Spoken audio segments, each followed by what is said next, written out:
आप सभी वैष्णव जनों के चरणों में दंडवत प्रणाम। हरे कृष्णा। अब हम लोग नियमित अपने 5 जो श्लोक हैं वो ले लेते हैं पहले, है ना। वसुदेव सुतं देवं कंस चाणूरमर्दनम् देवकी परमानन्दम् कृष्णं वन्दे जगद्गुरुम् अजोऽपि सन्नव्ययात्मा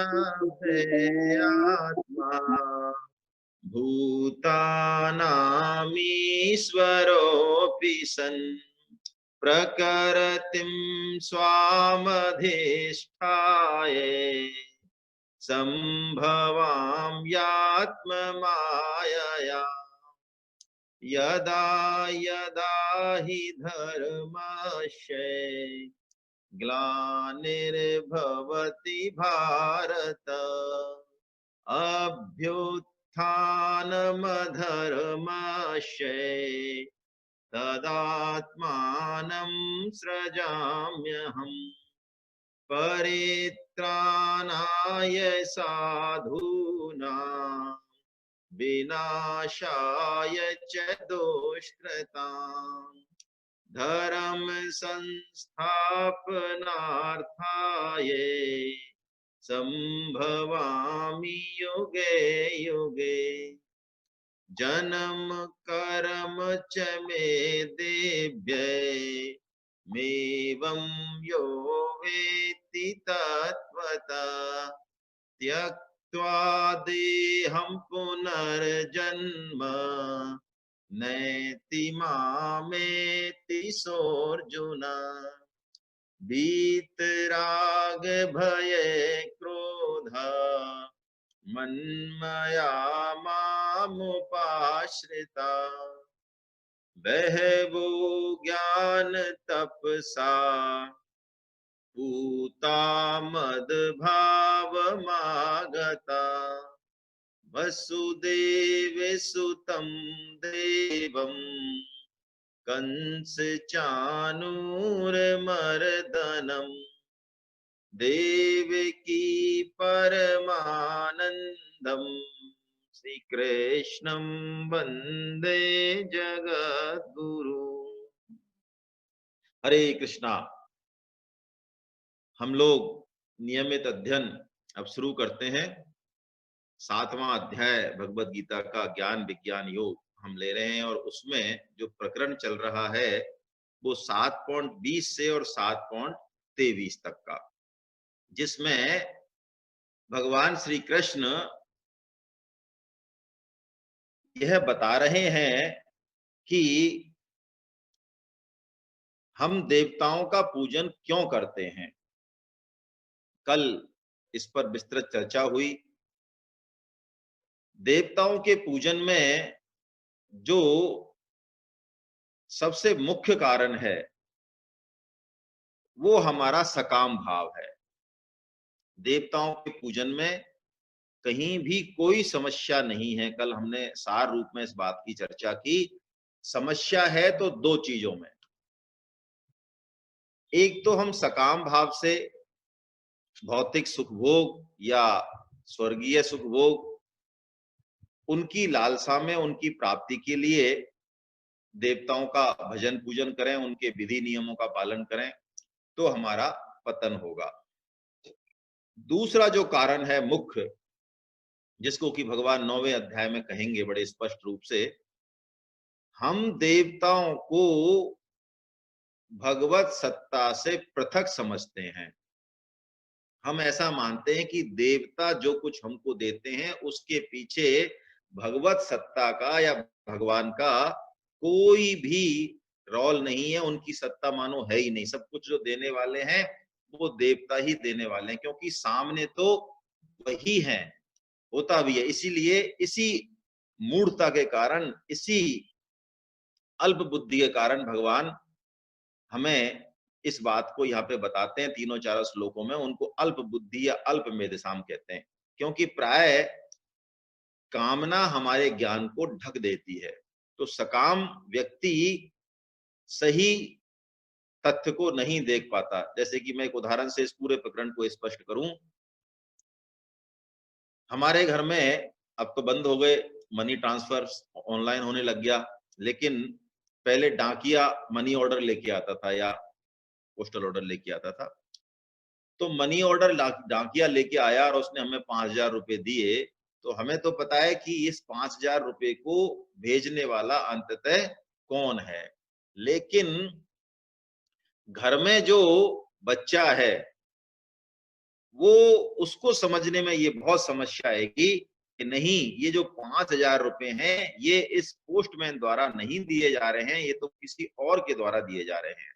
यही बात देव पूजन में है। देव पूजन में हमारी जो क्षुद्र दृष्टि है उसके कारण भगवान बताते हैं कि सकाम भाव से देव पूजन करने वालों का और मुझसे उनका भिन्न और स्वतंत्र अस्तित्व समझने वालों का पतन होगा होगा होगा। यही बात इस प्रकरण में सार रूप में निकल के आती है। अब हम 24वें श्लोक पे आगे चलते हैं, है ना, जहां भगवान इसी प्रकरण को आगे बढ़ा रहे हैं 24वें और 25वें श्लोक में। 24वें श्लोक का वाचन कर लेते हैं पहले हम।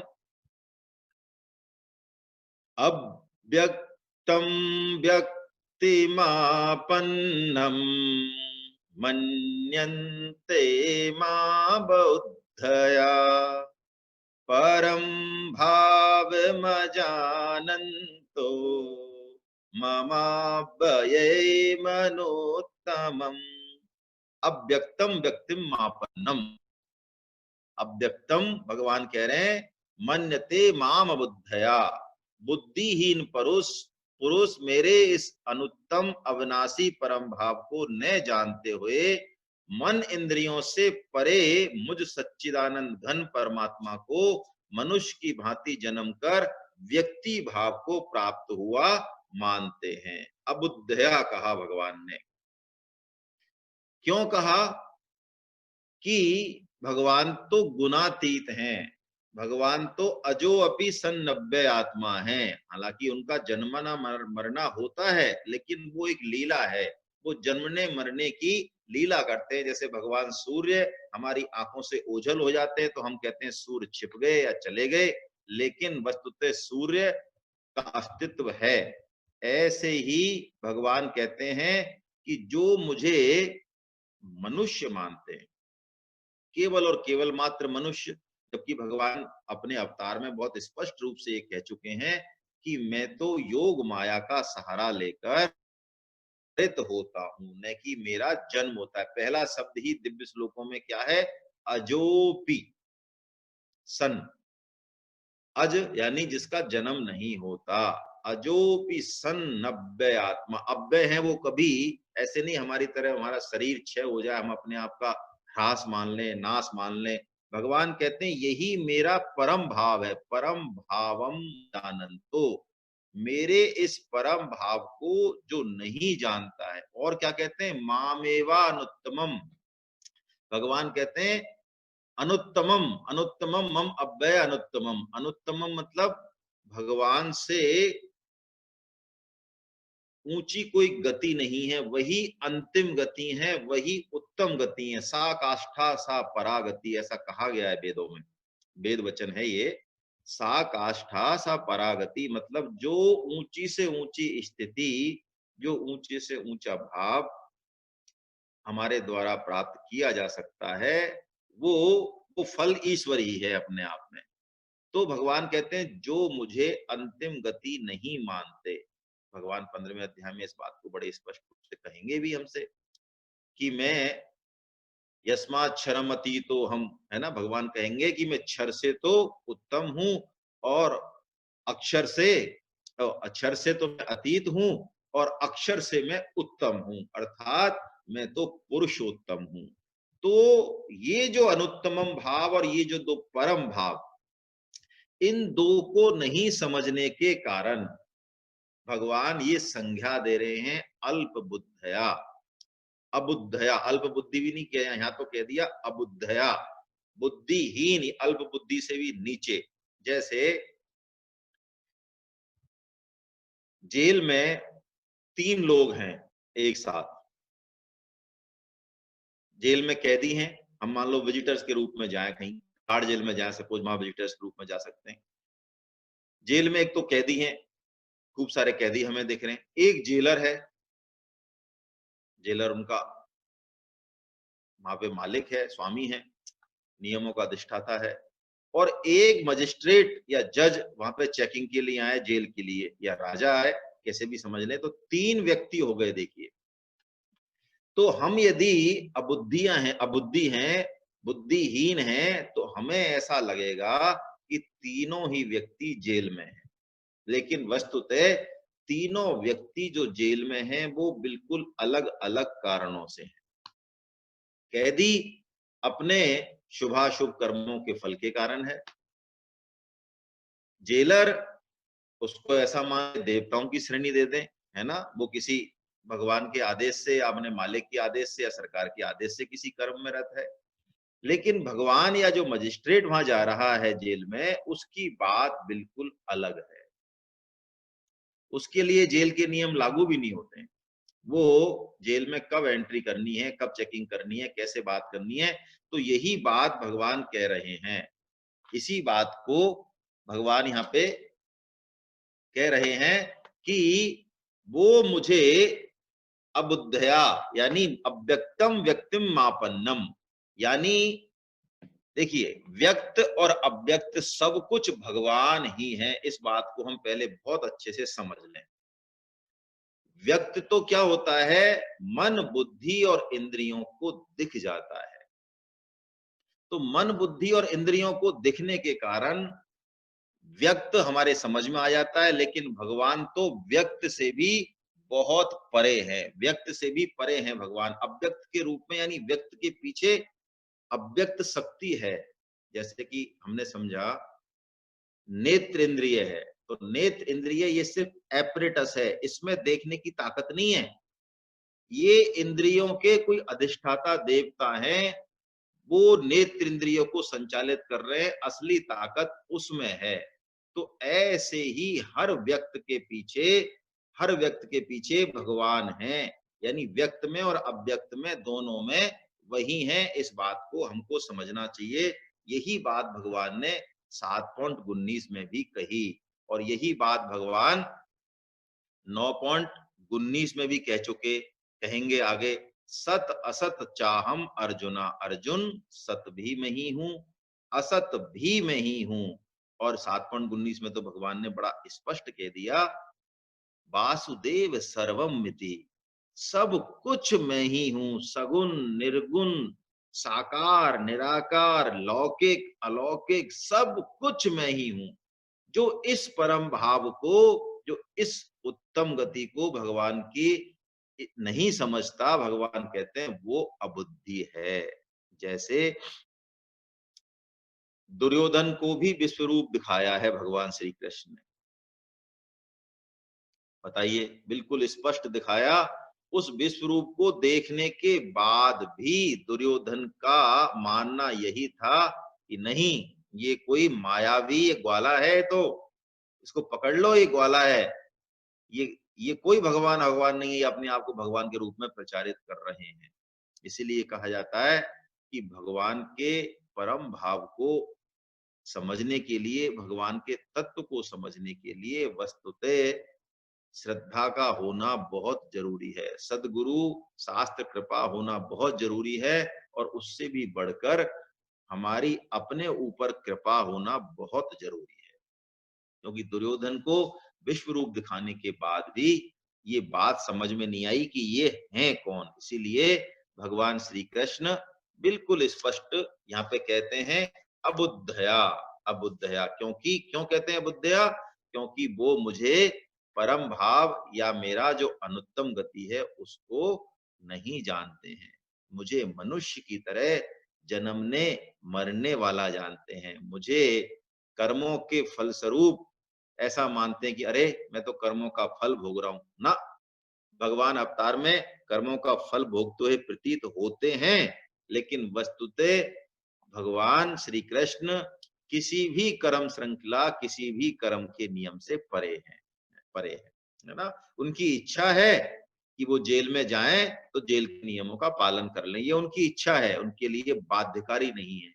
ऐसे ही उनका जन्म भी लीला के लिए, हम जैसे क्षुद्र जीवों का है ना, जीवों का उद्धार करने के लिए है। उनका जन्म या मरण किसी कर्म के फलस्वरूप नहीं है, वो परम स्वतंत्र हैं, पूर्ण स्वतंत्र हैं। इस बात को हम अच्छे से समझें। अब अगला श्लोक, इसी क्रम में अगला श्लोक ले रहे हैं भगवान, 7.25, है ना? नाहं प्रकाश सर्वस्य योग माया समाव्रता मूढ़ोऽयं नाभिजानाति लोको मामजमव्ययम्। अपनी योग माया से छिपा हुआ मैं सबके प्रत्यक्ष नहीं होता, इसलिए ये अज्ञानी जन समुदाय मुझ जन्म रहित अविनाशी परमेश्वर को नहीं जानता, अर्थात मुझको जन्मने मरने वाला जानता है। ना हम प्रकाश सर्वस्य योग माया समावृतम। देखिए, दो चीजें हैं। 27वां 28वां श्लोक जब हम लेंगे आज 7वें अध्याय का, उसमें तो इसकी विस्तृत चर्चा की जाएगी। लेकिन दो चीजें हैं जिससे इस भगवत तत्व को हम अनुभव नहीं कर पाते। क्या चीज? पहली तो हमारा जो ये अज्ञान है, जो कामना आरोपी पर्दा है, जो कि हमारी आंखों पे पर्दा डाल देती है, कामना, ये अज्ञान, ये अंधेरा, ये हमें भगवत तत्व को नहीं समझने देता। यदि हम इस अज्ञान को भी हटा लें, इस पर्दे को भी हटा लें, तो भगवान की योग माया का भी एक पर्दा रहता है। भगवान कहते हैं, मैं उस योग माया के पर्दे में रहता हूं, रहता हूं। क्यों रहते हैं और किसको देखते हैं? उस योग माया के पर्दे को सिर्फ और सिर्फ भगवान ही हटा सकते हैं। हमारी हिम्मत नहीं है, किसी भी साधन से वो पर्दा हटता नहीं। इसीलिए ये कहा जाता है कि भगवत दर्शन में भगवत कृपा ही आवश्यक है, अत्यंत आवश्यक है। साधन के दम पे कुछ रास्ता तय किया जा सकता है, हमारे खुद के अज्ञान को दूर किया जा सकता है, उसमें भी भगवत कृपा ही कारण है। लेकिन भगवत दर्शन में तो भगवत कृपा ही असली कारण है। अब ये ऐसा होता क्यों है कि इस माया के या इस पर्दे के चक्कर में हम फंस जाते हैं? श्रुतियों में आया है, ऋग्वेद में एक कथन आया है, एक श्लोक है बड़ा अच्छा, आपने भी सुना होगा कि एकम एकम सत्य विप्रा बहुधा बदंती, एकम सत्यम विप्रा बहुधा बदंती। यानी सत्य तो एक है, लेकिन उसको वो इतने नाना रूपों में है, नाम रूप इसके इतने अलग हैं, उसकी विविधता इतनी अलग है, और उसका वर्णन अलग अलग तरीके से महापुरुषों ने, ऋषियों ने किया है। क्यों? कि तत्व असीम है। देखिए, इस बात को हम समझें, असीम और ससीम क्या मतलब? हमारी जो भी क्षमताएं हैं, चाहे हम अपनी इंद्रियों को ले लें, देखने की, सुनने की, चाहे हम अपनी मन को ले लें, चाहे हम अपनी बुद्धि को ले लें, हमारी सब जो क्षमताएं हैं वो सब ससीम है। संपाति को तो दिखा ना, भगवान श्री राम जब वहां जाते हैं तो संपाति को माता सीता दिखी, कि वो, उन्होंने तो कह के भी बता दिया वानरों को कि माता सीता यहाँ से 400 100 योजन दूर, यानी 400 कोस अशोक वाटिका में एक वृक्ष के नीचे शोकमग्न अवस्था में बैठी है। सत्य देख रहे हैं वो, लेकिन हम उस चीज को नहीं देख पा रहे हैं, क्योंकि हमारी मन, बुद्धि और इंद्रियां जो है वो सीमित हैं। तो पहले तो हम इस बात को समझें कि हमें जो समझ में आ रहा है, जो हमें दिख रहा है, वही अंतिम सत्य नहीं है, वही परिपूर्ण सत्य नहीं है। इस बात को यदि हम समझेंगे तो आगे की यात्रा शुरू होगी उस पर्दे को दूर करने की यात्रा शुरू होगी। नहीं तो हमारे साधन के दम पे हमारे जो औजार हैं, अभी जो हमारा असली औजार है उसके बारे में हमको पता नहीं है। कौन सा असली औजार? जिससे भगवत दर्शन होंगे, जिससे वो अनुभव होगा। जिस दिन ये नकली औजार कौन से? जिनके दम पे हमें बहुत विश्वास है, हमारी मन, हमारी बुद्धि, हमारा साधन, हमारी इंद्रियां, हमारी कर्म इंद्रियां, हमारा शरीर, ये सब जिस दिन ये समझ में आ जाएगा कि इनके दम पे कुछ होने जाने वाला नहीं है, इन साधनों से हमारा संबंध छूट जाएगा, आश्रय छूट जाएगा, तब जो असली साधन है हमारे पास, जो असली औजार है, उससे भगवत दर्शन होंगे, उससे होंगे, है ना? हम उस तत्व को, उस असीम तत्व को असीम ही जान सकता है, यानी हम स्वयं ही जान सकते हैं। लेकिन होता क्या है, प्राय समुद्र में से हम समुद्र की था लेना चाहते हैं, लेकिन समुद्र की था लेना संभव नहीं है। समुद्र से तो हम जितना पानी लेना चाहें उसको उपयोग में ले लें, बस बहुत है इतना। लेकिन समुद्र की था हमने ले ली, ऐसी बात हम अपने दिमाग में नहीं माने। स्वामी जी महाराज एक उदाहरण देते हैं कि दो चींटियां होती हैं। आपने भी सुना होगा, एक चींटी नमक के पहाड़ पे रहती है और एक चींटी चीनी के पहाड़ पे रहती है, मिस्री के पहाड़ पे रहती है। तो दोनों मिलती हैं, नमक वाली, वो चीनी वाली जो पहाड़ पे रहती है, वो चींटी आती है और उसका वो स्वागत करती है जो उसके पास होता है नमक से। तो वो कहती है, अरे बहन तू ये क्या क्या खाती हो तुम, ये तो बहुत कड़वा है। कि नहीं नहीं, कहाँ कड़वा है, ये तो बहुत अच्छा है, मैं तो इसी से ही जीवन यापन चल रहा है मेरा तो। कि नहीं नहीं, अच्छा क्या होता है तुम्हें पता ही नहीं है, अभी मीठा क्या होता है, तुम कभी मेरे यहाँ आओ। तो उसको विश्वास नहीं हुआ नमक वाली चींटी को कि मैं इतने दिनों से इस पहाड़ पे रह रही हूँ, इतनी बढ़िया चीज खा रही हूँ, इससे भी बढ़िया कोई चीज हो सकती है क्या? तो वो जाती है, तो एक दाना नमक का अपने मुंह में छिपा के ले जाती है। और जब चीनी वाले पहाड़ पे जाती है, चींटी उसको चीनी ऑफर करती है, मिश्री ऑफर करती है, तो वो नमक के उस डले को, कण को मुंह में रखे हुए ही चीनी का स्वाद लेती है। इस कारण उसको चीनी का असली स्वाद आता नहीं है। इसका क्या मायने है? इसके मायने यही हैं कि हम अपना मताग्रह छोड़ें, यानी उस तत्व के बारे में कोई राय हम जल्दी से अपनी मन बुद्धि के आधार पे नहीं बना लें। और शास्त्र जो कह रहा है, सदगुरु जो कह रहे हैं, उस बात पर विश्वास करना सीखें, उस तरह से चलना सीखें, तो हो सकता है, हो नहीं सकता है, विश्वास की बात है कि फिर हमें उस असीम तत्व का अनुभव हो जाएगा। और नहीं मानेंगे तो कुछ नहीं होगा। हमारे सामने कोई कह दे, जैसे कि आप देखें, रावण अपने मामा मारीच के पास जाता है और कहता है कि तुम कपट नृप बन जाओ, मृग बन जाओ, कपट मृग, जिससे कि तुम तो राम को ले जाना और मैं सीता को हर लूंगा। तो जो उसका मामा मारीच होता है, वो, क्योंकि उसने पहले चोट खाई हुई होती है, भगवान राम ने एक बिना उसका तीर, उसका फर उसको मारा था, तीर बिना फन का। तो वो कहता है कि मैं 400 योजन दूर पड़ा हूं और मैंने उनके बारे में, मुझे पता है वो कौन है, तो तुम नहीं मान रहे हो। तुलसीदास जी वर्णन कर रहे हैं, रावण कहते हैं, होहु कपट मृग तुम छलकारी, जेहि विधि हरि आनो नृप नारी। मैं उनको हर लूंगा, माता सीता को।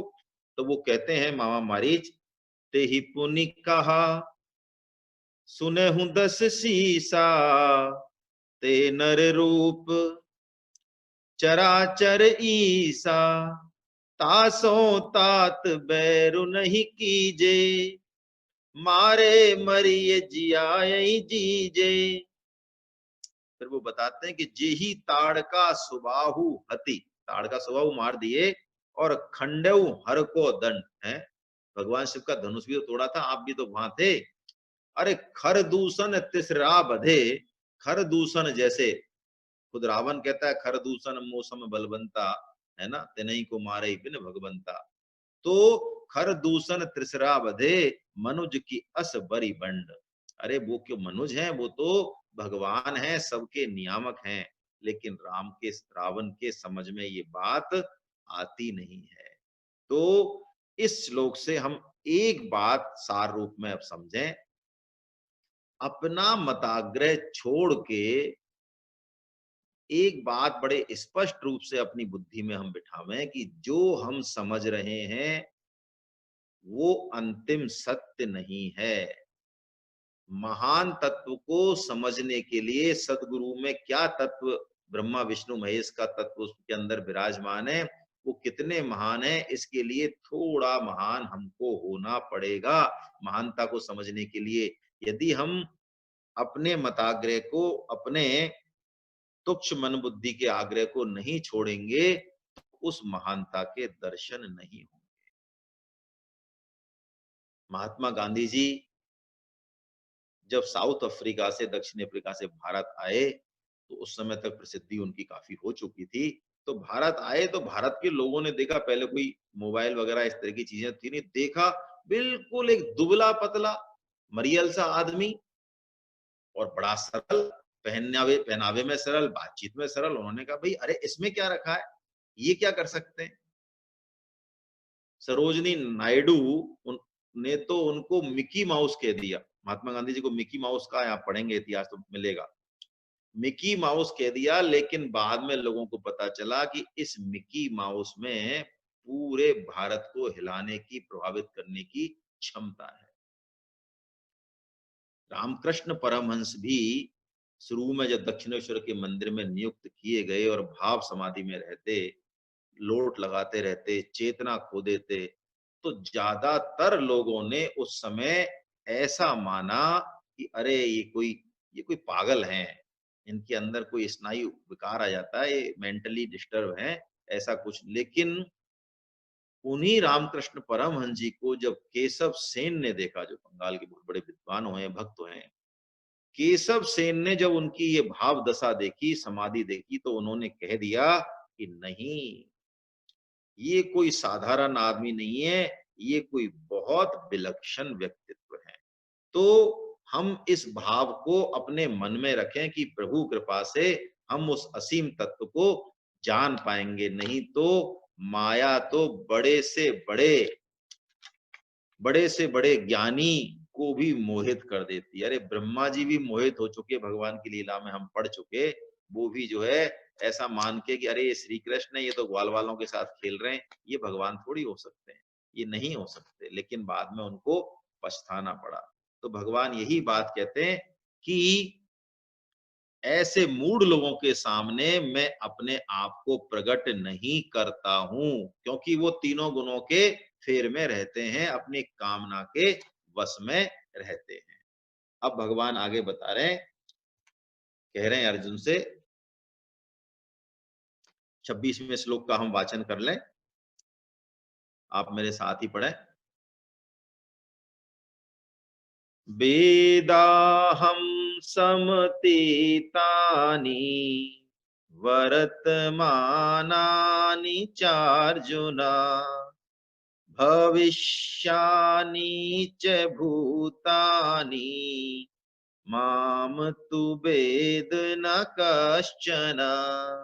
अर्जुन, पूर्व में व्यतीत हुए और वर्तमान में और आगे होने वाले सभी भूतों को मैं जानता हूं, परंतु मुझको श्रद्धा भक्ति रहित कोई पुरुष नहीं जानता। वेदाहम, वेद अहम। देखिए भगवान ने यहाँ पे सिर्फ अपने लिए तो एक टेंस यूज किया, एक काल यूज किया, वेदाहम, वेद। और प्राणियों के लिए तीनों काल यूज किए। क्या किए? वर्तमानी, है ना, भविष्यानी और भूतानी। क्या मतलब है? थोड़ी विलक्षण बात है यहाँ पे और बुद्धि में कम समझ में आने वाली बात है, लेकिन परम सिद्धे स्वामी जी महाराज ने जिस तरह से इसको समझाया, हम उसी तरह से इस श्लोक को लेते हैं। भगवत तत्व जो परम तत्व है, और हम भी जो है, हमारा जो स्वरूप है, वस्तुतः हाँ, ये स्वरूप, ये तत्व देश और काल से परे है। अब ये बुद्धि की बात नहीं है। हम समझें देश और काल यानी उस तत्व में सभी देश एक साथ हैं। आप कहेंगे अमेरिका और भारत, हाँ, अमेरिका भी यही है और भारत भी यही है। आप कहें काल भी एक साथ है, वहां पर कोई डिवीजन नहीं है, इस तरह का कोई विभाग नहीं है कि भूतकाल, वर्तमान और भविष्य, ऐसा कोई है ही नहीं। सब एक ही काल है। ये हमारे जो अहम है, जिससे जीव पना हमारा हुआ है, उस अहम के कारण इस काल के भी खंड हमारे लिए हो गए कि ये भूतकाल है और ये भविष्य काल है और इन दोनों की संधि वर्तमान काल है। लेकिन वस्तुतः तत्व सभी देश और काल में परिपूर्ण है। वो सभी देश काल से परे भी है, कालातीत भी है वो, है ना? काल की सीमा तक तो बुद्धि काम करती है। हमें ये बात लगेगी ये क्या बात बता रहे हैं गीता में, लेकिन वस्तुतः त्रिगुणमयी राज्य में ही ये बुद्धि काम करती है। उसके बाद जो अतीत तत्व है उसमें देश और काल की सीमा से वो परे है। जैसे भगवान ने विश्व रूप दिखाया, हम 11वें अध्याय में लेंगे उस चीज को। तो भगवान क्या बोलते हैं अर्जुन को? भगवान बोलते हैं अर्जुन, तू मेरे इस रूप में, इसी रूप में जो मैं खड़ा हूं तेरे सामने रथ में, यहीं पे कुरुक्षेत्र के मैदान में, इसी रूप में तू समस्त देशों को देख ले। अरे, स्वर्ग को भी देख ले, हाँ, पृथ्वी की तो बात छोड़ो, अमेरिका, कनाडा, ब्रिटेन की, तो स्वर्गलोक को भी देख ले, ब्रह्मलोक को भी देख ले, सारे तीनों लोकों को, 14 भुवन को देख ले। और ये तो देश की बात हो गई। और जितने भी काल, जो भी पहले हो चुका है तेरी नजर में, जो भूत है, चाहे वो 5,000 साल पुराना है, चाहे वो 50,000 साल पुराना है, चाहे करोड़ साल पुराना है, उनको देख ले एक साथ। और जो आगे होने वाला है वो भी देख ले, है ना? भगवान ने ये सब कुछ एक साथ दिखाया। यही बात भगवान यहाँ पे कह रहे हैं कि वेदा हम, मैं सब कुछ जानता हूं, वेदा हम, है ना? यहाँ पे स्वामी जी ने एक शंका का समाधान किया है, वो भी हम थोड़ा सा ले लेते हैं इस श्लोक में, कि इस श्लोक की व्याख्या के बाद हमारे मन में कहीं ये बात आ जाए, तो भगवान सब कुछ जानते हैं, भविष्य काल भी जानते हैं, तो इसका मतलब हम मुक्त कब होंगे, क्या ये भी भगवान जानते हैं? और क्या हमारी मुक्त होने में, परम प्रेम प्राप्त होने में, क्या हमारे हाथ में कुछ भी नहीं है? सब कुछ भगवान के हाथ में, सब कुछ फिक्स है क्या पहले से ही? ये एक प्रश्न आता है। तो परम श्रद्धेय स्वामी जी महाराज बताते हैं कि नहीं, मनुष्य को भगवान ने स्वतंत्रता दी है, तो मनुष्य जन्म का तो जैसा उसका स्वभाव है और जैसा उसका दृढ़ निश्चय है, तदनुसार तदनुसार ही उसकी गति होती है, पहले से निश्चित नहीं है। पहले से सब कुछ निश्चित नहीं है, बहुत कुछ निश्चित भी है, लेकिन सब कुछ निश्चित नहीं है। यदि ऐसा निश्चित हो जाए तो दो चीजें बड़ी दिक्कत हो जाए। एक तो हमको जो स्वतंत्रता दी भगवान ने, उसका कोई मायने नहीं रह जाता है। एक, शास्त्रों में जिस विधि निषेध की बात की गई, भाई ये तो आपको करना चाहिए, ये नहीं करना चाहिए, झूठ नहीं बोलना चाहिए, सत्य बोलना चाहिए, किसी की हत्या नहीं करनी चाहिए, किसी जीव हत्या नहीं करनी चाहिए। तो जब सब कुछ फिक्स है तो फिर इन विधि निषेध के वाक्यों का कोई लेना देना नहीं। सब कुछ फिक्स है, फिर हम क्या कर सकते हैं? फिर हमको पाप और पुण्य भी लगने वाले नहीं है, लेकिन ऐसा वस्तुतः नहीं है। भगवान वो आधार तो हैं, वो प्रकाशक तो हैं हर क्रिया के, हर सिस्टम के, लेकिन उनकी लिप्तता नहीं है। मनुष्य को भगवान ने पूरी स्वतंत्रता दी है, क्योंकि मनुष्य योनि कर्म योनि है, बाकी योनियां भोग योनियां है ना? तो इस शंका का समाधान स्वामी जी महाराज ने किया है। अब अगले दो श्लोक हम ले रहे हैं और ये दो श्लोक बहुत विलक्षण हैं, बहुत विलक्षण श्लोक हैं ये, है ना? एक एक करके समझेंगे हम, बाकी ये हैं दोनों एक ही युग्म। तो हम ले रहे हैं 27वां श्लोक का, पहले हम वाचन कर लेते हैं। अब भगवान सार रूप में इस पूरे सिस्टम को, हमारे मोह को, अज्ञान को, भगवान क्यों छुपे रहते हैं, क्या कारण है, इस सब चीज को क्यों हम देवताओं की पूजा करते हैं, पुनः इस बात की, उस मूल जड़ के बारे में, उस मूल कारण के बारे में हमको बता रहे हैं। बहुत विलक्षण श्लोक ये, वाचन करते हैं। इच्छा द्वेष समुत्थेन द्वन्द्व मोहेन भारत सर्वभूतानि सम्मोहम् सर्गे यान्ति परन्तप। इच्छा द्वेष समुत्थेन, हे अर्जुन, संसार में इच्छा और देश से उत्पन्न सुख दुखादि द्वंद्व रूप मोह से संपूर्ण प्राणी अत्यंत अज्ञता को प्राप्त हो रहे हैं। देखिए, शंकराचार्य जी महाराज ने जब इन दो श्लोकों की टीका की, तो उन्होंने इस टीका इन दो श्लोकों के माध्यम से हमारा जो सनातन धर्म है उसकी क्या मौलिकता है, कैसी वैज्ञानिकता है, उसका आधार क्या है, उसमें कितनी उदारता है, इस बात को बहुत विस्तृत रूप से लिखा है। हम सार रूप में ही चर्चा करेंगे। शंकराचार्य जी महाराज ने अपनी टिप्पणी में लिखा है कि हमारा जो धर्म है वो पूरी तरह से वैज्ञानिक आधार पे है। हमारे धर्म का जो आधार है वो सत्य है, सत्यान्वेषण है। वो सत्यम परम धीमहि, आप देखेंगे श्रीमद् भागवतम में भी जब वेद व्यास जी महाराज पहला ही श्लोक लिखते हैं, पहला श्लोक महात्यम का, जब पहला श्लोक आप श्रीमद् भागवतम का यदि पढ़ें तो उसी में ही यही बात लिखते हैं कि सत्यम परम धीमहि। किसी रूप का वर्णन नहीं किया वहां पे कि भगवान का क्या रूप है, भगवान श्री कृष्ण रूप में है कि राम रूप में है कि निर्गुण है, ब्रह्म में, कोई वर्णन नहीं।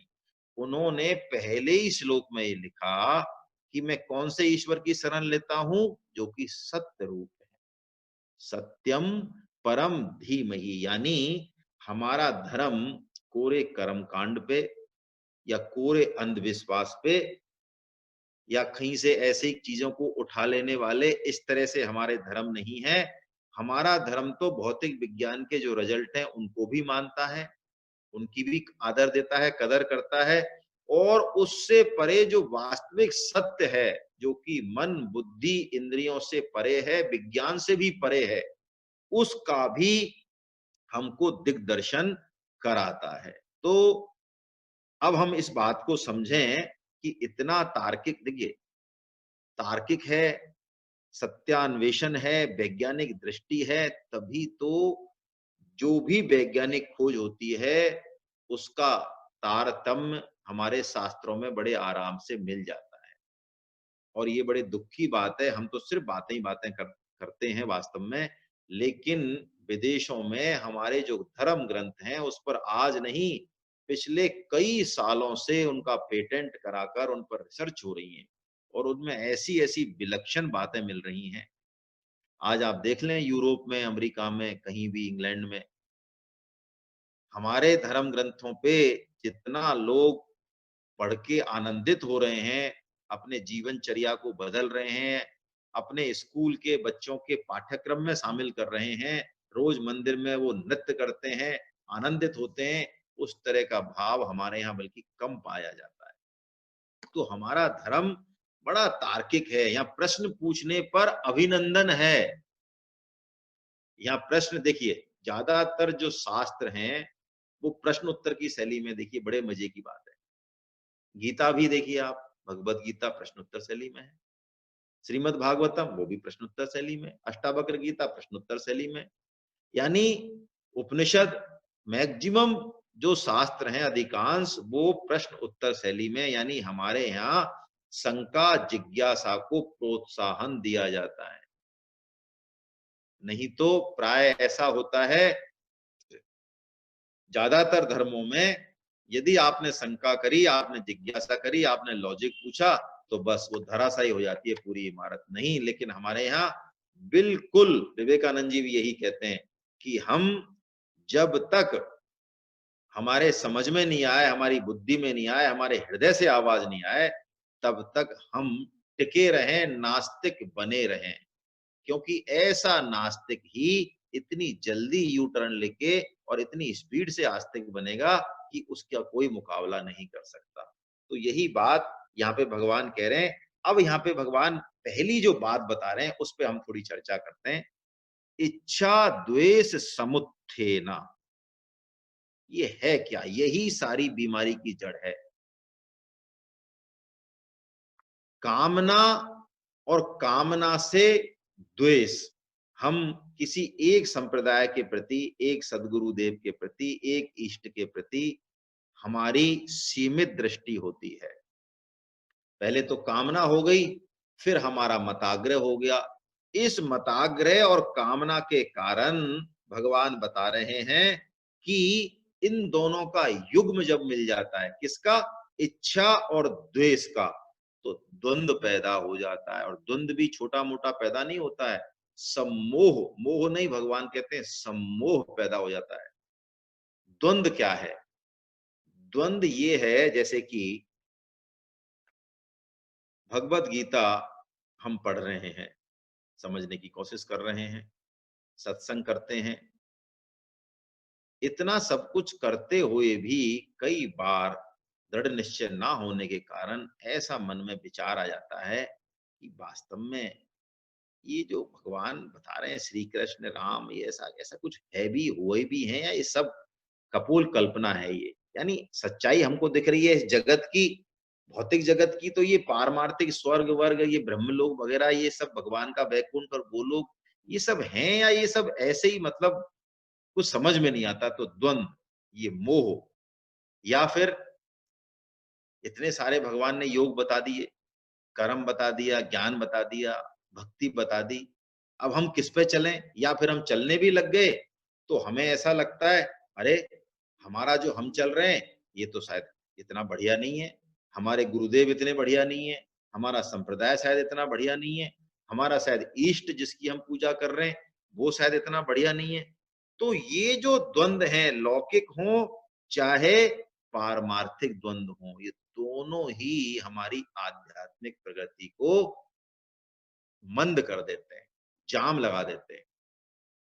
तो हमें ये द्वंद्व नहीं होने चाहिए। कैसे मिटाएं ये द्वंद्व? देखिए, सबसे पहले तो हम ये समझें, इन दो श्लोकों में जो मूल बात है, कि हम मताग्रही बनने के बजाय सत्याग्रही बने। यानी हमें क्या अच्छा लगता है, इस बात पर जाने की बजाय, राग द्वेष के वशीभूत होने के बजाय, जैसे 3.34 में कहा ना भगवान ने, रागत द्वेषो व्यवस्थितो इंद्रियस्य इंद्रियस्य अर्थो रागत देशो व्यवस्थितो तयोर न वशम आगच्छेतो, है ना, यश परिपंथनो, ऐसा भगवान ने श्लोक बोला है 3.34, जहां भगवान ने बहुत स्पष्ट कहा, अर्जुन, हर इंद्रिय के विषयों में राग और द्वेष स्थित हैं ही। हर वस्तु, व्यक्ति, परिस्थिति में राग और द्वेष स्थित हैं ही, लेकिन तू उनके वश में मत हो। कैसे वश में मत हो? यानी हम किसी भी काम में प्रवृत्त हो, किसी क्रिया को, परिस्थिति को, व्यक्ति को, पदार्थ को हम अपनाएं, और किसी को हम छोड़ें, वस्तु, व्यक्ति, पदार्थ। तो ये छोड़ना यानी प्रवृत्ति और निवृत्ति, ये दोनों जो चीज हैं, दोनों जो बात है, क्रियाएं हैं, ये राग द्वेष मूलक नहीं हो। राग द्वेष के अपने मन बुद्धि के बस में आके हम इनको नहीं करें, बल्कि विवेक का प्रयोग करें, शास्त्र का आसरा लें, संत का आसरा लें, सदगुरु देव का आसरा लें। नहीं तो क्या होगा, जैसे अर्जुन को सब कुछ उल्टा दिख रहा है, ऐसे ही हमको भी सब कुछ उल्टा पुल्टा दिखेगा। हनुमान जी महाराज जब अशोक वाटिका में थे, तो जब वाल्मीकि जी रामायण ने वर्णन किया, वाल्मीकि जी महाराज ने रामायण में वर्णन किया है, तो अशोक वाटिका में जो फूल लगे हुए हैं, उन्होंने, वाल्मीकि जी ने कहा कि वो लाल फूल हैं, तो सॉरी, सफेद फूल हैं। तो हनुमान जी को जब वाल्मीकि रामायण उन्होंने, उनको पता चला ये बात, वो तो सर्वज्ञ हैं, खैर देख लिया उन्होंने उस समय, तो उन्होंने कहा, अरे मैं तो जाके आया हूं वहां पे, मैं तो अशोक वाटिका में था, फूल तो सफेद नहीं थे, फूल तो लाल थे। तो वाल्मीकि जी तो कहें कि भाई मैंने तो जो लिखवाया है प्रभु ने, मैंने तो वही लिखा है, सफेद फूल। थे, लाल नहीं थे। हनुमान जी कह रहे मैं आंखों से देख के आया हूं, आप क्या बात कर रहे हो, गया तो मैं था वहां पे। आखिर में सीता माता के पास जाए गए, सीता माता तो वह रही हैं, तो सीता माता ने वाल्मीकि जी की बात का समर्थन किया और भगवान श्री राम ने फिर इसका रहस्य खोला कि हनुमान जी जिस समय आप गए थे, फूल तो वस्तुतः सफेद ही थे अशोक वाटिका में, लेकिन जब रावण आया और माता सीता से जब उसने कुछ कहा, तो आपकी क्रोध के कारण, गुस्से के कारण रावण के प्रति आपके क्रोध में आंखें लाल हो गई, जिसके कारण आपको फूल भी वहां के लाल दिखाई पड़े। ये बात, इस बात की तरफ हम समझें, इच्छा द्वेष समुत्थेने द्वंद मोहेन भारता, सर्वभूतानि सम्मोहम, हर हर प्राणी इसके मोह में हारा है, इसी कारण सर्गे यान्ति परंतपा, अर्जुन हम बार बार बार बार जन्म मरण के चक्र में उलझ रहे हैं। और मोह होना, इसमें दोष नहीं है, मोहित तो हम हो जाएं, लेकिन शास्त्र और सदगुरु की बात को हम नहीं माने, अपना अहंकार, अपने अहम को आगे बढ़ें, बढ़ा के रखें। जैसे हमने चींटी का उदाहरण लिया, तो नमक वाली चींटी चीनी खाने के बाद भी ये नहीं मान रही है कि चीनी ही नमक से बेहतर है, ज्यादा मीठी है, नहीं मान रही है। तो ये मताग्रह है, इस मताग्रह को, हमको इस द्वंद्व को छोड़ना पड़ेगा। भगवान ने इस द्वंद्व के बारे में गीता में कई जगह कहा है, कई जगह। और देखिए, एक टीका में द्वंद्व को भीष्म पितामह का रूप माना गया है। भीष्म पितामह महाभारत में सबसे अंत में, अंत में तो क्या, बल्कि महाभारत का युद्ध खत्म हो जाता है तब भी, बाकी तो सब खत्म हो जाते हैं, लेकिन भीष्म पितामह खत्म, वो तो देह त्यागते हैं अपने हिसाब से जब उत्तरायण आता है। तो संतों ने इस द्वंद्व को ऐसा दीर्घजीवी बताया है। ये द्वंद्व सूक्ष्म रूप में हमारे अंदर परमार्थ साधन में आगे बढ़ते जाने पर भी बहुत दूर तक रहता है। भगवान कहते हैं, अर्जुन जब तक तू द्वंद्व को दूर नहीं करेगा, मेरे तत्व का अनुभव नहीं होगा। 5.3 में कहा भगवान ने, निर्द्वंदो ही महाबाहो सुखम बंधात प्रमुच्यते। यदि द्वंद्व को तू हटा देगा अर्जुन, तो तू बड़े सुख से मुक्त हो जाएगा। 2.45 में भी भगवान ने कहा, निर्द्वंदो नित्य सत्वस्थो निर्योग क्षेम आत्मवान। अर्जुन तू निर्द्वंद हो जा, यानी वेदों में जो सकाम भाव दिया है उससे हट जा अलग, तू एक दृष्टि टिका दे, एक अनन्यता लिया। ये द्वंद मोह से दूर होना भगवान गीता में कई जगह कहते हैं। तो हम शास्त्र की बात माने, सुखासक्ति छोड़ें, राग द्वेष छोड़ें, और हर व्यक्ति परिस्थिति का कारण भगवान श्री कृष्ण को माने। द्वेष तब मिटेगा, कोई व्यक्ति हमारा बुरा करता है तो हम पक्की बात ये मान लें कि एक तो वो हमारे जो कर्म है पुराने, कोई हिसाब है वो चुकता कर रहा है। तो इसका मतलब ये नहीं है कि हम उसका जो वो व्यवहार कर रहा है उसमें कोई क्रिया प्रतिक्रिया नहीं दें, बिल्कुल दें, बिल्कुल दें, यथा योग व्यवहार करें। लेकिन बात यहाँ हो रही है कि उसके प्रति द्वेष नहीं पालें। जैसे भगवान राम देख पा रहे हैं बहुत अच्छे से कि माता केकई जो कर रही हैं, वस्तुतः उसके पीछे पूरा लीला चक्र है, पूरा प्रारब्ध है और लोक कल्याण ही है। ऐसा भाव यदि हम रखें, इस विवेक को हम इस्तेमाल करें कि हर क्रिया के पीछे भगवान श्री कृष्ण ही परम कारण है, तो द्वेष खत्म हो जाएगा। विवेक और शास्त्र को महत्व दें। सदगुरुदेव जो विद्वान व्यक्ति हैं, अनुभवी व्यक्ति हैं, उनके अनुभव को भी हम महत्व दें, महत्व दें, अड़के नहीं बैठ जाएं। जैसे कि मैंने आपको बताया शायद कि मुल्ला नसरुद्दीन रोज गधे पे बैठ के बाहर जाते थे, जहां भी जाते थे अपने काम पे। तो एक दिन लोगों ने देखा, अरे मुल्ला तुम तो गधे पे उल्टे बैठे हुए हो, यानी गधा जैसे जा रहा है तो पीठ कर रखी थी मुंह की तरफ, और उसके पूंछ की तरफ मुल्ला का मुंह था। तो लोगों ने रुकवाया, मुल्ला से पूछा, मुल्ला तुम तो उल्टे बैठे हो गधे पे। मुल्ला ने कहा, वाह, मैं कोई पहली बार बैठा हूं क्या? मैं उल्टा नहीं बैठा हूं, मैं तो रोज बैठता हूं, मुझे सब कुछ पता है। अरे ये गधा ही आज दरवाजे पे उल्टा खड़ा हुआ होगा, मैं तो जैसे बैठता हूं वैसे ही बैठा हूं, मैंने कोई गलती नहीं की है। तो मताग्रही ऐसा होता है। तो इसको, इस इच्छा द्वेष समुत्थान को खत्म करने के लिए हम लगातार लगातार लगातार सत्संग करें, है ना। ये बात भगवान अगले श्लोक में बताएंगे। हम अगले श्लोक का वाचन कर लेते हैं, फिर इस पर थोड़ी चर्चा और करते हैं। येषां त्वन्तगतं पापं जनानां पुण्यकर्मणां ते द्वन्द्वमोहनिर्मुक्ता भजन्ते माम दृढ़व्रता। परंतु निष्काम भाव से श्रेष्ठ कर्मों का आचरण करने वाले जिन पुरुषों के पाप नष्ट हो गए हैं, वे राग द्वेष जनित द्वंद्व रूप मोह से मुक्त दृढ़ निश्चयी भक्त मुझको सब प्रकार से भजते हैं। ये शाम त्वंत गतम पापम जनानाम पुण्य कर्मणाम, यानी जिनके पाप नष्ट हो गए हैं। तो इसके मायने तो ये हुए कि जिनके पाप नष्ट नहीं हुए वो भगवान का भजन नहीं कर सकते। ऐसा है क्या? नहीं, ऐसा बिल्कुल नहीं है। क्यों कह रहे हैं भगवान ऐसे ऐसे ये बात?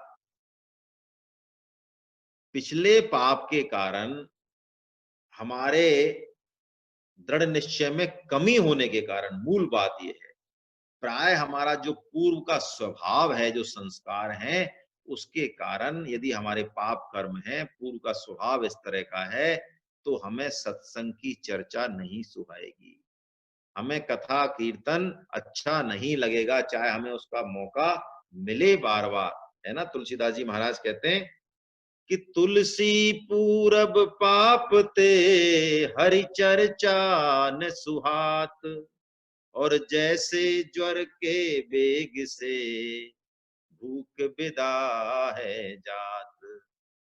ऐसे पापी व्यक्ति को यदि सत्संग में बैठने का कभी जबरदस्ती मौका मिल जाए, या आपके पास आए, आप चर्चा चला दो, आप भगवत प्रेमी हैं, आप तो भगवान की बात करते हैं, तो कहते हैं कै ऊंघ है कै उठ जाए, कह दे बात चलाए, है ना, ये अलग दुआ है।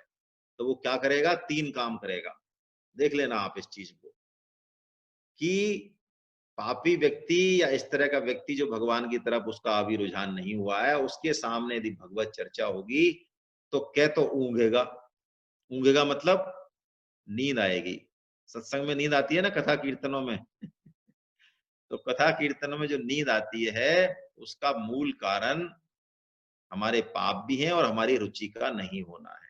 तो क्या ऊंघ है, क्या उठ दे, उठ चले, क्या उठ के चल देगा कोई काम, अरे मेरे को वहां जाना था, बहुत जरूरी था, ध्यान आ गया अचानक, तो चल देगा।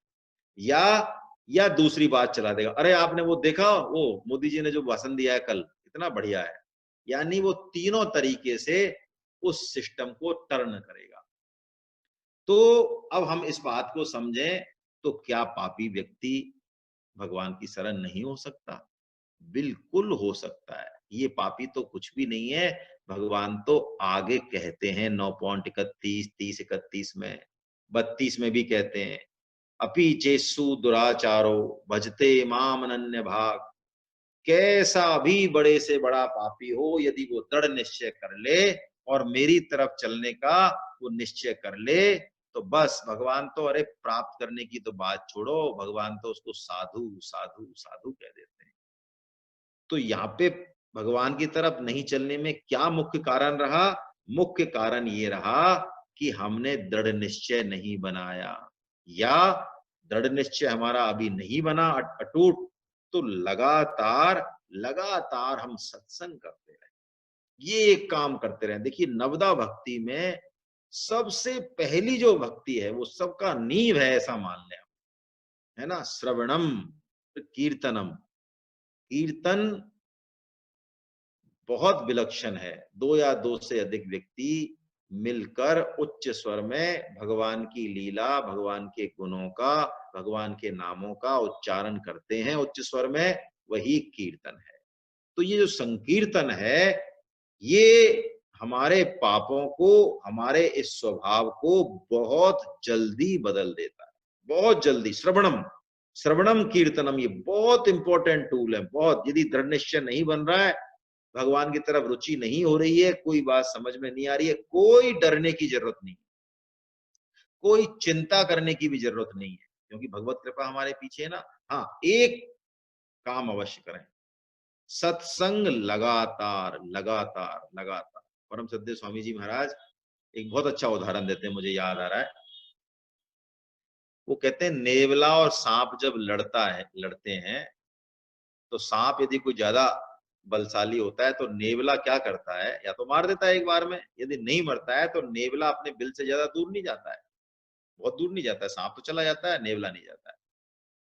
तो कहते हैं स्वामी जी महाराज की नेवला सांप से लड़ते लड़ते वो उसको जहर चढ़ाता है, डंक मारता है, तो वो नेवला बीच बीच में जाके अपने बिल में जाके उसमें जड़ी रखता है, वो जड़ी बूटी रखता है, तो उसको सूंघ आता है। हाँ, कई बार सूंघता है। तो क्यों सूंघता है? जिससे कि वो जो सांप का जहर चढ़ा उसके शरीर में, तो वो जड़ी बूटी सूंघता है, बार बार जड़ी सूंघ जाता है, खट बिल में जाता है, जड़ी सूंघ जाता है, फिर लड़ता है, फिर आ जाता है, फिर सूंघ लेता है। तो स्वामी जी महाराज कह रहे हैं ऐसे ही हम पापों की तरफ नहीं देखें, पाप कितने वो छोड़े हम, ये तो हो गए, वो तो हो गया भूतकाल की बात है, उस पर हम करें क्या, वो तो भूतकाल है, उसमें हम करें क्या। हम तो ध्यान इस पर रखें कि वास्तव में भगवान की कृपा कैसी है, भगवान की कृपा पे हमारा ध्यान हो। क्यों? लगातार यदि सत्संग होगा, वो बहुत जरूरी है, क्योंकि संसार की कालिमा, अभी हम पूरी तरह से उस तरह से नहीं है कि हमारे चारों तरफ का परिवेश, चारों तरफ का वातावरण इस तरह का हो जाए, जब तो बहुत अच्छी बात है। कोई ना कोई तरीके से ये काम, क्रोध, लोभ, ये घुसते हैं और हमारे चित्त पर बुरा प्रभाव डालते हैं, चाहे सोशल मीडिया हो, चाहे कोई दृश्य हो, चाहे कोई किताब हो, चाहे कोई और बात हो। इसलिए भक्त हमेशा बड़ा सतर्क रहता है। वो हर इंद्रिय को कुछ न कुछ काम दे देता है, हर इंद्रिय को, मन बुद्धि को भी, जिससे कहीं से भी कोई लीकेज नहीं हो। तो कहने का मतलब, चाहे समझ में आए चाहे नहीं आए, बात दिमाग में बैठे या नहीं बैठे, लगातार सत्संग करना बहुत जरूरी है। स्वामी जी कहते हैं शुरू में बात समझ में नहीं आए, चाहे जैसे कि जिसका पित्त बढ़ा हुआ होता है उसको मिश्री खाने की सलाह देते हैं, वैद्य मिश्री खाइए। मिश्री उसको कड़वी लगती है, कड़वी होती नहीं है मिश्री, लेकिन कड़वी लगती है। क्यों लगती है? क्योंकि पित्त बढ़ा हुआ है। तो अब वो छोड़ दे कि अरे गीता में तो ऐसी ऐसी बातें बताई, हमें तो अनुभव में नहीं आ रही है, आप सब गलत बोलते हो, उल्टा ही बोलते हैं कि सभी। लेकिन स्वामी जी कह रहे हैं कि यदि वो मिश्री खाना नहीं छोड़े, तो वही मिश्री धीरे धीरे उसके पित्त को शांत कर देगी, और वो मिश्री जो उसको कड़वी लग रही थी, अब उसको वो मीठी लगने लग जाएगी। तो यही बात हम समझें, यही बात समझें, अपने स्वभाव को चेंज करना, बदलना पूरी तरह से हमारे हाथ में है। यदि हमारा निश्चय दृढ़ नहीं होगा, सुख भोग में, राग भोग में आसक्ति रहेगी, विमुखों का हम संग करेंगे, दुर्जनों का संग करेंगे, उल्टी सीधी चीजें हम सुनेंगे, पढ़ेंगे, बोलेंगे, चिंतन करेंगे, तो हमारा मन दुर्लभ हो जाएगा। फिर इच्छा द्वेष समुत्थेना, ये द्वंद पैदा होके हमारा हमारा विनाश कर देगा। परम श्रद्धे जयदयाल जी गोविंदका साहब सेठ जी महाराज का एक घटना है सच्ची। आप देखिए कि हमारे ऊपर, हमारे दृढ़ निश्चय के ऊपर कितना कुछ डिपेंड है, और इससे जो हमारे बहाने हैं भगवान की तरफ नहीं चलने के, उसका भी खुलासा होगा। एक बार सेठ जी महाराज, उनके कोई दोस्त थे, मुझे नाम याद नहीं आ रहा है, उनके साथ बंगाल में थे, समुद्र तट पर टहल रहे थे, तो एक बंगाली बड़ा वृद्ध था, काला था, दुर्बल था, भरी दोपहरी में, और वो मछली पकड़ने के लिए कांटा लगा के बैठा था। वो घूम के आए काफी देर बाद, तब भी बैठा था। तो उनको दया आई कि इतना गर्मी है, इतनी बात है, इससे पूछें, बात करें। तो उन्होंने कहा साहब ये हमारे परिवार का खर्चा नहीं चलेगा। क्यों? हम तो यही काम करते हैं, कितना मिल जाता है, मुश्किल से कोई 2 आना, कभी कभी 4 आना, मुश्किल से हमारी पार भी नहीं पड़ रही है घर की। तो सेठ जी ने कहा अच्छा तुम कल हमारे पास आना। ठीक है महाराज, है ना, हम तुमको 8 आना देंगे। काम क्या करना पड़ेगा कि कुछ नहीं करना है, बस हवा में बैठना है और हम बता देंगे काम, कल आना आप आराम से। तो पता बता दिया, वो पहुंच गया बंगाली। पहुंच गया तो सेठ जी महाराज ने उसको दुकान के ऊपर जो दुछत्ती होती है वहां बिठाया, हवा में आराम से पंखा वंखा चला दिया, और उसको भगवान नाम के बारे में बताया कि तुम ये राम का नाम जपो, बस भगवान राम का नाम जपो, और जपो, और शाम को जब तुम्हारा टाइम हो जाए मछली पकड़ने का, कि हमारा मछली पकड़ने का टाइम खत्म हो गया, मछली पकड़ने की तुम्हें जरूरत नहीं है, अब तुम यहाँ से बस उस समय तक जप करो और 8 आने लो और चले जाओ। तो सेठ जी महाराज कहते हैं कि उसको 8 आने दे दिए। 8 आने दे दिए तो अगले दिन वो नहीं आया। सेठ जी महाराज ने सोचा कोई काम हो गया होगा। फिर वो दूसरे दिन भी नहीं आया, तो गए सेठ जी महाराज उसके पास, तो वो मछली पकड़ता ही मिला। पूछा उससे कि भाई तुम्हें क्या समस्या है, तुम्हें कोई दिक्कत है वहां? अरे पंखा चल रहा है, छाया है, और राम राम राम राम राम राम बोलना है, माला से बोलो, वैसे बोलो, कैसे भी बोलो, कुछ भी कर लो, टेप चला लो, सुन लो। लेकिन उन्होंने कहा देखो महाराज, चाहे तुम 8 आना दो, चाहे कितना ही दो, हम तो जो है, हम तो उस काम को नहीं कर सकते, हमारा तो यही, हम तो यही करेंगे बस। तो अब बताइए, यानी हम अपने पतन के स्वयं कारण हैं। यही बात भगवान यहाँ पे कह रहे हैं, ये शाम त्वंत गतम पापाम, वो अपने पापों के कारण, लेकिन यदि वो चाहे, चाहे दृढ़ निश्चय कर ले, तो भगवान कहते हैं एक बार द्वंद दूर हुआ, एक बार लगन लगी, एक बार थोड़ा सा रस आया, रस आने लगा, फिर भगवान कहते हैं भजन्ते माम दृढ़ व्रता, फिर तो वो दृढ़ व्रती होके, फिर तो चाहे संसार की कितनी भी समस्याएं सामने आए, भगवान धन छीन ले, वैभव छीन ले, और कुछ छीन ले, लेकिन फिर वो भगवान के भजन करना बंद नहीं होता, क्योंकि वो रस उसको मिल गया है। 24 घंटे का भजन उसका हो जाता है। हरे कृष्णा। मेरे ख्याल से कितना समय हो गया? हाँ, समय हो गया है। कल वैसे भी 2 विलक्षण श्लोक अब हैं, अब पूरे अध्याय का भगवान यहाँ सार रूप में पुनः वर्णन करेंगे, 7.29 में और 30 में। इसलिए बेहतर रहेगा कि हम इनको कल ही लें। कल पूरे 7वें अध्याय को सार रूप में चर्चा भी कर लेंगे, और कोई प्रश्नोत्तर भी हो तो वह भी कर लेंगे। एक मेरा निवेदन था आप सबसे, यदि समय को हम 7:30 कर लें तो कैसा रहे, है ना? हालांकि लाइट जाने की समस्या तो मेरे यहाँ तो रहती है, लेकिन मुझे कई साधकों ने ये कहा कि हमें रात को बहुत लेट हो जाता है और सुबह का शाम, तो 7:30 से कल से हम क्लास ले लेते हैं, है ना? कोई छोटा मोटा चेंज होगा तो फिर कर लेंगे, 15 मिनट का एडजस्टमेंट हम करें 7:30 से, और 8:45 तक 1.25 घंटे की क्लास लेने की कोशिश किया करेंगे। हरे कृष्णा। हरे कृष्णा। आपके मन में कोई प्रश्न उत्तर हो, टीका टिप्पणी हो, तो हम 2-3 मिनट में कर लेते हैं। बता दें आप। हाँ, सुरेश चंद्र गुप्ता साहब कुछ पूछना चाह रहे हैं, मैं इनको अनम्यूट कर रहा हूं। सुरेश चंद्र गुप्ता साहब, आपको मैंने अनम्यूट कर दिया है, आप पूछें अपना प्रश्न सर। हाँ, नमस्कार भाई साहब। नमस्कार। मैं ये पूछ रहा था, भगवान ने जब मनुष्य को बनाया तब भी ये गीता का ज्ञान दिया था क्या? मनुष्य कैसे हाँ, फंस गया है? हेलो। मनुष्य को जब बनाया, जब गीता का ज्ञान दिया था क्या?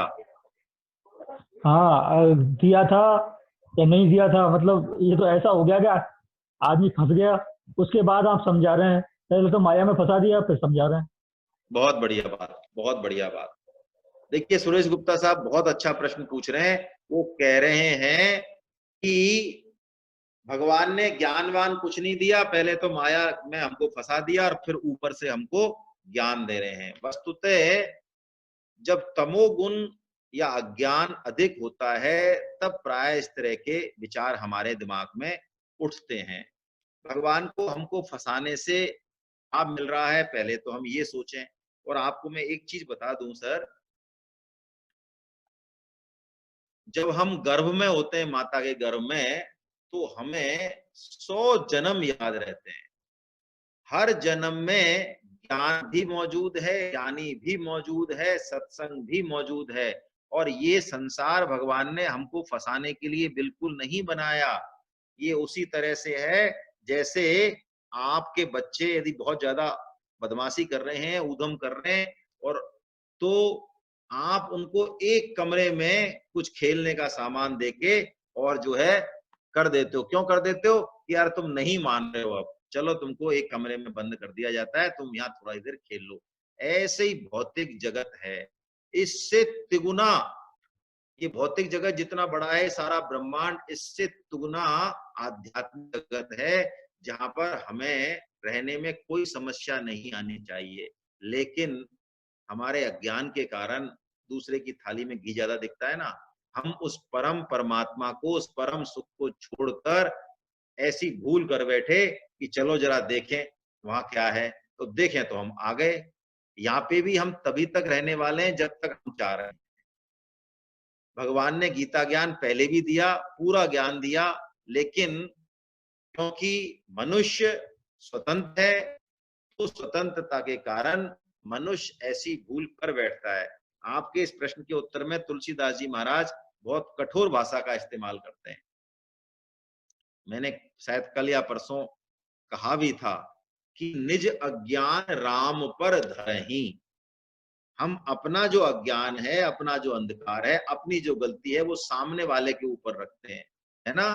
तो तुलसीदास जी कहते हैं, सो परत्र दुख पावहि, सिर धुन धुन पछताए, और काल ही कर्म ही ईश्वर ही मिथ्या दोष लगाए। हम अज्ञान के कारण काल को दोष देते हैं, या कर्म को दोष देते हैं, और कोई नहीं मिला तो ईश्वर को दोष दे देते हैं। ईश्वर का कोई लेना देना नहीं है। आप 5.14 जो श्लोक है, उसकी व्याख्या एक बार कृपया दोबारा सुनने। हमारे मन में जिस दिन भगवत प्रेम जग जाएगा, मिलने की चटपटी लग जाएगी भगवान से, भगवान तो तैयार ही बैठे हैं हमें बुलाने के लिए। उन्होंने नहीं फंसाया हमें, है ना, अभी भी वो नहीं फंसा रहे हैं। यदि वो फंसाए महाराज, तो हमारी ताकत है क्या निकलने की? आप सोचो तो सही। वो तो थप्पड़ पर थप्पड़ लगा रहे हैं। हम जहां भी संबंध बनाना चाह रहे हैं, सोचो आप इस संसार में कहीं टिकने दे रहे हैं क्या वो हमको? किसी व्यक्ति को हम संबंध बनाते हैं, वो खत्म हो जाता है 10, 20, 50, 100 साल में। कोई पदार्थ से बनाते हैं, वो खत्म हो जाता है। कोई परिस्थिति हम चाहते हैं कि ये बनी रहे, बहुत बढ़िया परिस्थिति है, वो खत्म हो जाती है। यानी कहीं भी भगवान हमको टिकने दे रहे हैं क्या? हम थोड़ा विवेक का इस्तेमाल तो करें।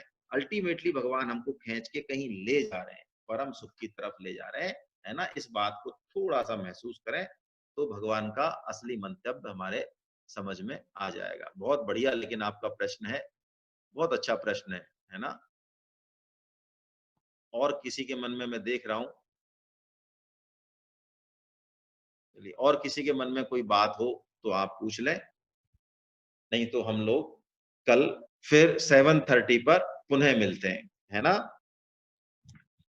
गोविंद जय जय गोपाल जय जय, जय जय गोपाल जय जय, राधा रमन हरि गोविंद जय जय, राधा रमन हरि गोविंद जय जय, गोविंद जय जय गोपाल जय जय, गोविंद जय जय गोपाल जय जय, राधा रमन हरि गोविंद जय जय। नाम संकीर्तनम यस्य सर्व पाप प्रणाशनम प्रणामो दुख समनस्तम नमामि हरिम परम। बोलो वृंदावन बिहारी लाल की जय। बोलो बांके बिहारी लाल की जय। बोलो राधा गोविंद सरकार की जय। बोलो आज के आनंद की जय। आप सभी को पुनः पुनः वंदन और नमन। हरे कृष्णा हरे कृष्णा हरे। कल हम मिलते हैं 7:30।